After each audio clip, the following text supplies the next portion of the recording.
turned 18 in 2008, and on the day of my birthday, for reasons I won't bore you with, I packed up my things and moved out. For 4 years, I lived in my car, working as a barista from 6 to 2, and as a line cook from 4 to 10. My plan was to work until I had enough money for my own place, and then to either go to college or get a more stable job. Looking back on it now, I don't know how I did it, but by 22 I'd saved up a decent sum of money and began my hunt for a semi-permanent place of residence. I was living in Los Angeles at the time, and though housing prices weren't as bad as they are now, it was still a pricey county. After months of asking around, I was connected with an elderly man who was leasing a 2-bedroom, 1-bathroom house in North Hollywood for far below market rate. The catch, because there's always a catch when it comes to affordable housing, was that the house had been terribly maintained. It had been unoccupied for a year and would need some serious TLC before most people could comfortably reside in it. I, however, had been living out of a car for 4 years. As long as the place had running water, it would be an upgrade for me. I moved into the house in fall 2012. Anders gave me a tour before I got settled. He was a short, joyful old man, well-meaning, but how do I put this? Maybe not the most focused as a result of his age. At one point during the tour, he showed me the bathroom, then the master bedroom, then the bathroom again, then the master bedroom again. He was about to walk into the bathroom for a 3rd time before I gently guided him down the hall. The house itself was livable but weathered. Dim lighting from outdated fixtures cast long shadows over peeling wallpaper. The ceiling in many of the rooms was discolored from past leaks, the faucet in the kitchen sink was broken, the bathtub was badly chipped, and a few of the cabinet handles fell off in my hand. It was a rundown place, located in a bars-on-the-window kind of neighborhood, but still, it was my place. I was smiling ear to ear when Anders gave me the keys. It's a good house with good bones. You take care of it, now, he instructed, which I found ironic. Before he left, he paused in the front doorway, drawing a hand to his chin as he looked behind me into the house. I tried to follow his gaze, but couldn't figure out what he was looking at. Everything all right? Yes. Just that something looks different about that bathroom, though I can't put my finger on what. Oh well, it's a good house with good bones. You take care of it, now, and with that, he gave me a nod and left me to my unpacking. I hadn't realized how much I'd missed living in a house. I didn't care how run-down the place was, just having an accessible bathroom and a full-size mattress to sleep on made me feel like a king. After I'd spent a few days cleaning the place up, I invited my sister and her fiancé over for dinner. I'm sure it sounds stupid, but my newly acquired ability to host company made me proud. In no time at all, I'd comfortably settled into my new home. That evening, after saying goodbye to my guests, I took a shower. The bathroom lacked a traditional above-the-sink mirror. Instead, it had a wide, full-length mirror mounted on the wall to the left of the vanity. When I exited the shower and stepped up to the glass, raising a hand to wipe away the fog, I noticed something odd. In the condensation, right at my eye level, was the word "hi." I didn't know what to make of it. Somehow, the letters seemed intentional. It was hard to pass off as simply the way the steam had settled. My sister had been in the bathroom just before she left. Maybe she had written the word on the mirror with her fingertip, and the steam had only made the letters visible after my shower. I almost texted her about it, but the message seemed ridiculous when I typed it out. Paranoid, even, I wiped the mirror down and turned in for the night, and soon I forgot about it entirely. The following week, I received a promotion at one of my jobs, and while I was grateful for the additional income, my new position meant longer days. Additionally, I realized that a few of the house repairs were beyond my ability, and so I started outsourcing some work to contractors. It was annoying to only have the house to myself at night, but I didn't have another option with my busy schedule. Things were generally progressing smoothly, though every once in a while in the middle of the night, I would be awoken by a sound that I couldn't quite place. When I next noticed writing on my mirror, I had been living at the house for a month. The second sighting occurred in much the same way as the first. I came back home after work and took a shower. When I pushed back the shower curtain, I looked at the glass and saw, written in the condensation, the words "staying long." Now, I could pass the letters off as a coincidence, but to words, an entire question, that was no coincidence. Someone had been in my bathroom, and recently. I had contractors in and out of my house all the time, so one of them could have written the message, but why? I got dressed and put a hand on the bathroom doorknob, about to go back into my bedroom when it occurred to me that whoever had written the message might still be around. I slowly cracked open the door, peering down the dark hallway in one direction, then the other. I listened very carefully, but heard nothing. I walked around my house, which didn't take long given its size, and looked for anything out of place. All of my doors were locked, all of my windows were shut, and none of my personal items had been disturbed. If someone had broken into my house, they were long gone by the time I looked around. That second message put me on edge for days. I triple-checked that my windows and doors were locked each night. I looked in every potential hiding spot, of which there were few in my little house after I came home from work and before I went to sleep. And yet, though I was certain that my house was secure, I couldn't shake the sense that something was wrong. A month passed without incident. I had almost started to feel at home in my new lodgings again until, one Friday morning, I awoke just past 3 a.m. I couldn't immediately tell what had woken me. Often, the house settled at night, creaking and groaning in ways that made it sound alive, but in that moment the house was silent. It was only after I turned my head to the side did I realize that my bedroom door, which I was certain I had shut, was wide open. I stared down the hallway, feeling as though I were gazing into a black hole. The darkness was abyssal. I kept waiting for my eyes to adjust, waiting for them to pick out the familiar shapes of my home, but they never did. I couldn't see a thing, so why did I feel like something could see me? Like there was something in the house with me, just feet beyond the threshold to my bedroom, watching, waiting. Somehow, I found the courage to rise from my bed and walk toward the door. When I made it to the handle, I grabbed it and slammed the door shut. I didn't investigate further, didn't so much as stick my head out into the hall for a closer look. My bedroom door didn't have a lock, none of the doors except the bathroom did, so I dragged my bookcase in front of the door. It was a small bookcase, and an intruder could probably ram the door open anyway if they wanted to, but not before the sound alerted me. When morning came and I had to leave the house for work, I genuinely considered exiting my house through the window.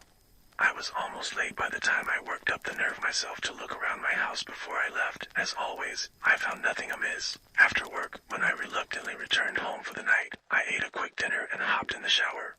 I remember standing in the tub for a long time, mulling over my predicament.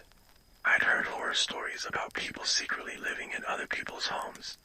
Maybe I had become a victim of a frog without even knowing, but if that was the case, then where the hell were they?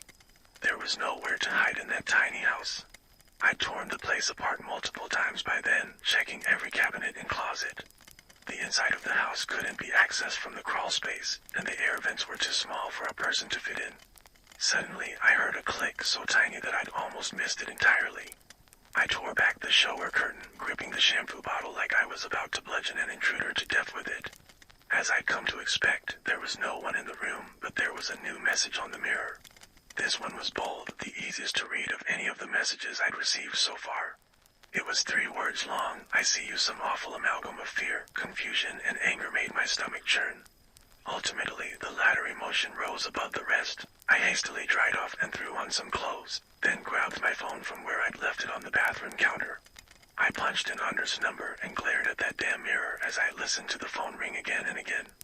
I'd started to think it was too late for him to be awake when he suddenly picked up.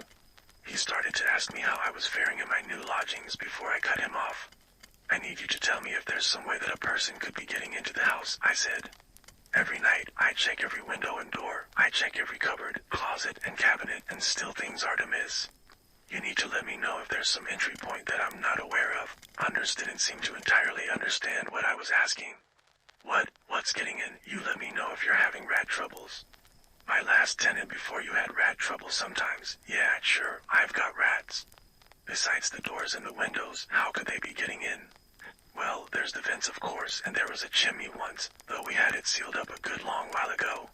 And there's also the crawl space, of course, though I'm sure you've already poked around down there. Though I knew the home had a crawl space, I'd never had much reason to investigate it. I was never able to find the entrance, even after ripping up all the carpeting in the house.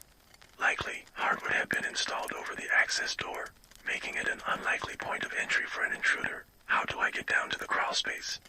Yes, you should give the crawl space a gander. I barely stopped myself from smashing the phone into the counter. I plan to. Where can I find the entrance? That'll be on the floor of the bathroom closet. I looked around the room. Surely I'd misheard him. Either that or he was confused again. What? I know, it's an odd place for it, but it's only there because that room didn't always used to be a bathroom. The bathroom doesn't have a closet. Sure it does. Just to the left of the vanity, I looked at the mirror, at that long, oversized mirror. I'd always found it odd for a bathroom of that size to have a built-in floor-to-ceiling mirror. What was it that Anders had said when he'd first visited? That something had looked different about the bathroom. Setting my phone down next to the sink, I stepped up close to the glass.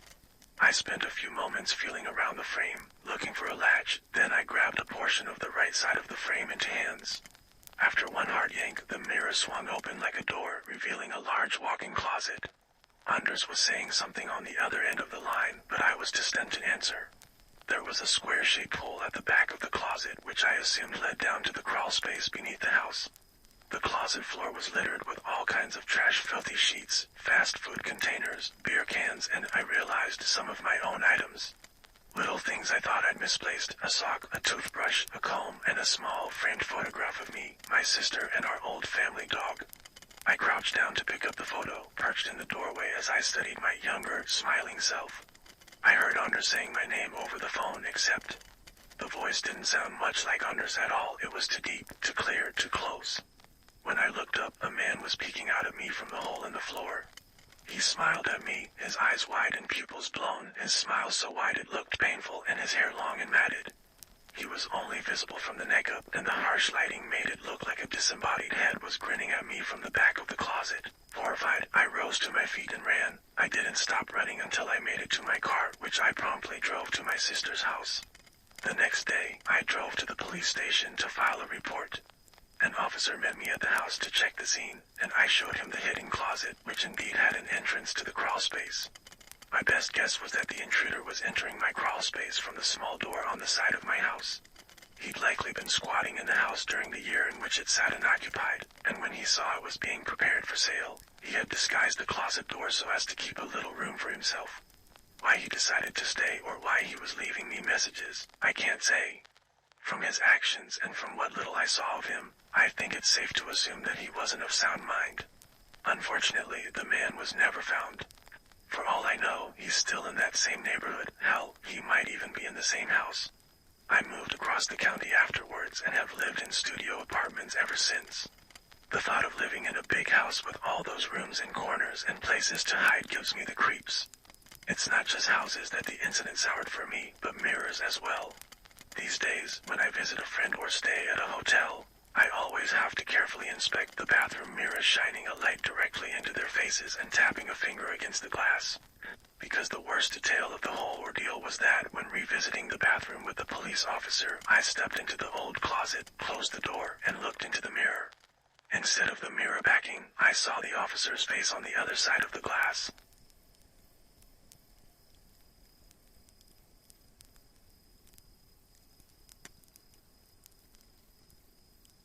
I turned around and suddenly a large growling bear with red eyes appeared, barreling towards me. I shouted for a moment out of surprise, confused where this bear came from. But quickly my training kicked in and I grabbed my rifle and aimed. The man must have seen the smile on my face as I took aim and shot the bear in the snout. It fell down motionless. The strange man grinned ear to ear and said, "Very good. You do not lack courage, but there is one more condition that you will have to fulfill." I was beginning to put together who this man was. The go feet, the sudden appearance of a bear right on cue, and now he wants to make a deal. I realized I must be talking to a demon or the devil himself, so I quickly interrupted to make a counteroffer. Standing tall, I spoke with conviction. "As long as I can keep my soul and salvation, then I will consider your offer. Otherwise I'll have nothing to do with it." The devil's face became emotionless as he leaned in closer, inspecting me up and down, taking a long whiff of me as if I was some meal. He spun around and began to pace slowly, playfully whirling his walking stick around. The man came across as some kind of demonic circus ringleader with the way he moved and spoke. His face went from emotionless to uncanny as he smirked and began to speak. "A counteroffer." How intriguing. The devil grinned and stared me in the eyes, as if trying to dig a hole into my soul. This clearly was a fun game for him, and he was playing with me like a cat plays with its prey. He continued, "How about this then? For the next 7 years you are neither to wash yourself, nor comb your hair, nor cut your nails, nor pray. I will give you a jacket and a cloak, which you must wear. If you die during these 7 years, you are mine. If you stay alive, you are free, and I will bestow all the riches upon you to last a lifetime." I pondered for a moment. thinking about how desperate I had been the past few months, and I thought about how many times I had faced death in the war and survived. I was the Iron Man after all. I decided the odds would be in my favor. I nodded at him and said, "All right, you have a deal." The devil held out his hand. I leaned in, pausing for a moment, wondering if this was a mistake. But quickly he grasped my hand, and that was that. The deal was done. The devil took off his green jacket and gave it to me, saying, "Whenever you wear this jacket and reach into its pocket, you will find a handful of money." Then he walked over to the dead bear and with a burning hand ripped off its pelt, transforming it into a cloak. He wrapped it around my shoulders and said, "This shall be your cloak and your bed as well. You are to sleep on it and you are not allowed to lie in any other bed." The devil grabbed my jacket and put it on himself as if it was some sort of symbol of the deal. He smiled at me and with a malicious tone he told me another condition. "One last thing, your name for these next 7 years will be Bearskin. That is the name you will go by, no exceptions." I furrowed my brow and began to walk up to him and protest, "Wait a minute, you keep adding things to this deal." But my protest was without merit as the devil smirked, turned and disappeared right before my eyes. I sighed and mumbled under my breath, "Bearskin, what a stupid name." I then shoved my hands into the pockets of the green jacket and found that the promise was true. I felt piles of paper inside and pulled out a handful of them to see dozens of $100 bills. I gasped for a moment. Part of me thought this whole exchange was some kind of Hunger and Beast delusion. But no, I really did just enter a deal with the devil for my soul. What did I do? I cried out to myself, but it was too late. The deal was struck. I decided that I had to play the devil at his game. I would keep my soul pure and not let money taint it. I began to travel so I could do good in the world.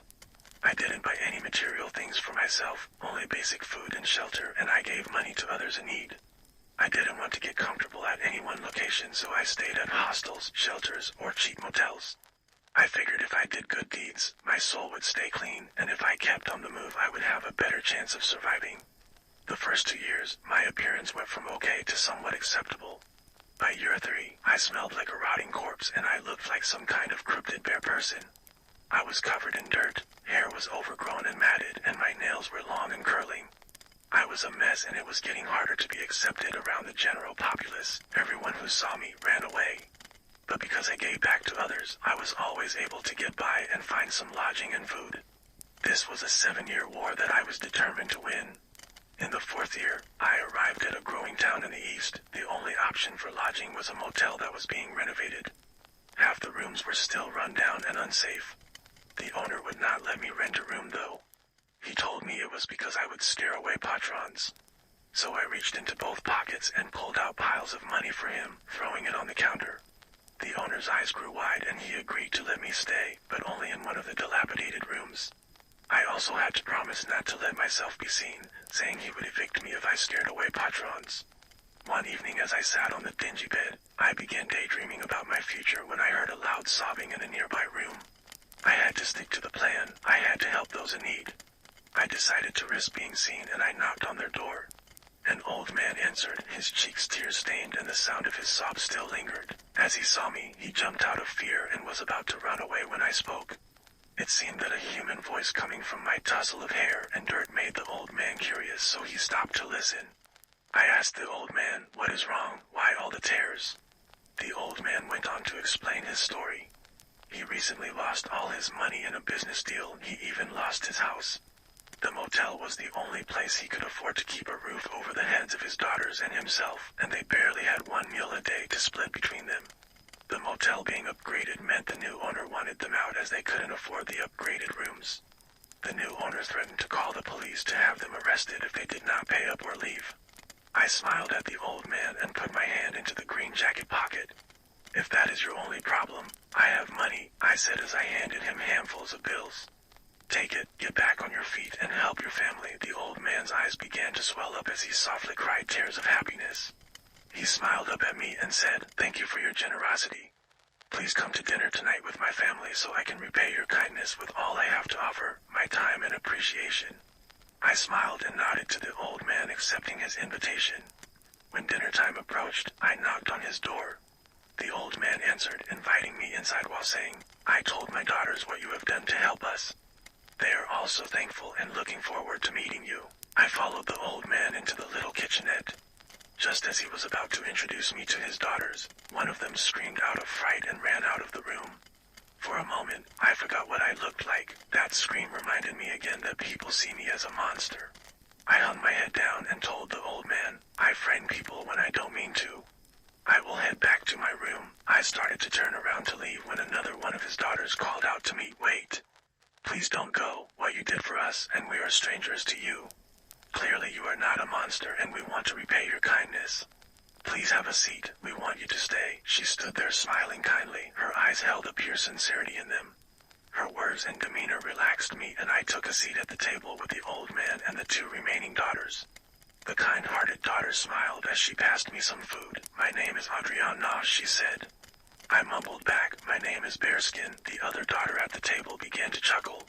She had been staring at me with a look of confusion. She scoffed and began her barrage of questions. Who would name their child that? How do you even have money? Why don't you get yourself cleaned up? You look like an animal. The old man shot his daughter a look of disapproval as he shushed her. Quiet you. The old man looked back at me and said, I'm sorry. She can be incredibly blunt and doesn't know how to be tactful with her words. His daughter folded her arms across her chest and began to pout. Daddy, I'm just an honest person. I don't see the point in lying. I looked over at her and nodded my head in response. Honesty can be very hard to come by. There are so many corrupt people in the world. It's nice to meet someone who has the ability to tell it like it is. She smiled at my response. We continued idle conversation as we finished the rest of the evening's meal.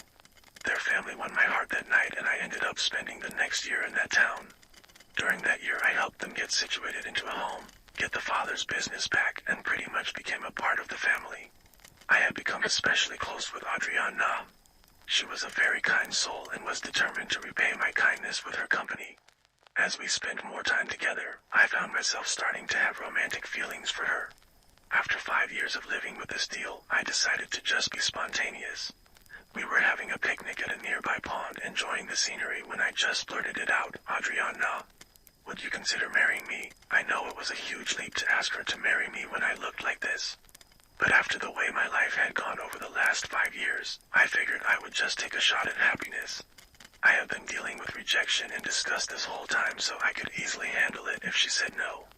Adriana sat up and moved her hands to grab mine. Even though they were in a disgusting state, she didn't seem to care. She smiled up at me and surprisingly responded, yes, that would be lovely. There is so much bad in this world. I know you are a good man and you truly care about my family. I smiled and pulled an old ring off one of my fingers, snapping it in half.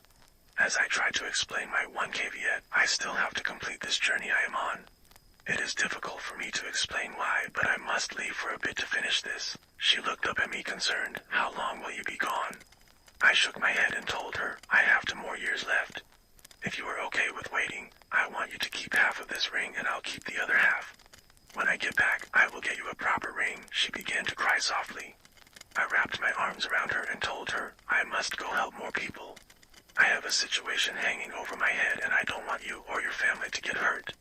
I promise I will tell you everything if I return.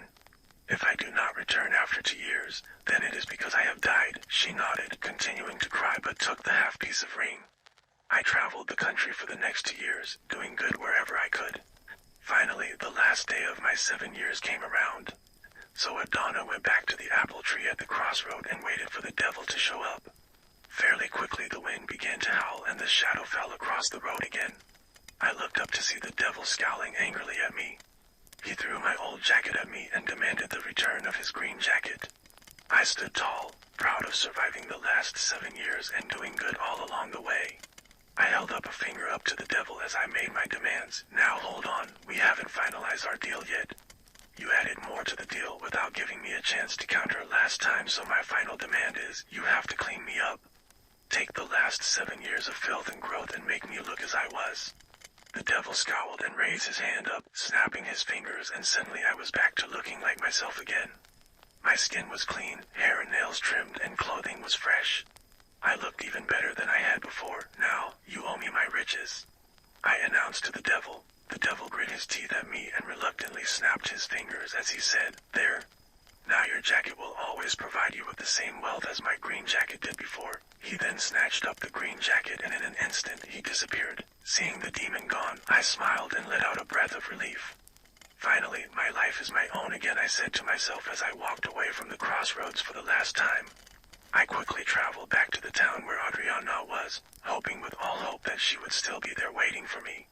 When I knocked on the door, I looked so different from before that no one recognized me. The old man thought I was a businessman and invited me inside. I sat down with the family and the two other daughters began to fawn over me. They started pouring me wine, serving me food and doing everything to try and vie for my attention. Adriana, however, would not raise her eyes to look at me and did not speak a word. She was dressed all in black, and that's when I realized she thought I was dead. The father began conversation, assuming I was there to discuss a business opportunity. But I interrupted him and told him, "Oh no, I am here to get my bride so we can get married." When the two other sisters heard this, they jumped up and ran into their bedrooms to put on some fancy dresses. Apparently each of them thought that I was here to arrange a marriage and that they may be chosen as a bride. Their father went to the kitchen to grab more wine to celebrate. As soon as I was alone with Adriana, I brought out my half of the ring and dropped it into a glass of wine, which I handed to her. She took the wine and began to sip on it. Seeing the half ring in her glass, her face changed and she began to smile. She took her half, which she wore on a ribbon around her neck, put them together and saw that the two pieces matched perfectly. I smiled and said, "It's nice to finally meet you, Adriana. My name is Jacob. The journey is finally over." She smiled wide and stood up, embracing me, and we kissed. In the meantime, the two sisters came back, beautifully dressed, their hair and makeup done just right. When they saw Adriana and I kissing, they began to fume and cry. The brutally honest sister's eyes seemed to flash red and she walked out of the room for a moment. Her walk seemed off like a marionette being controlled by strings. I felt the air in the room shift. Something was wrong.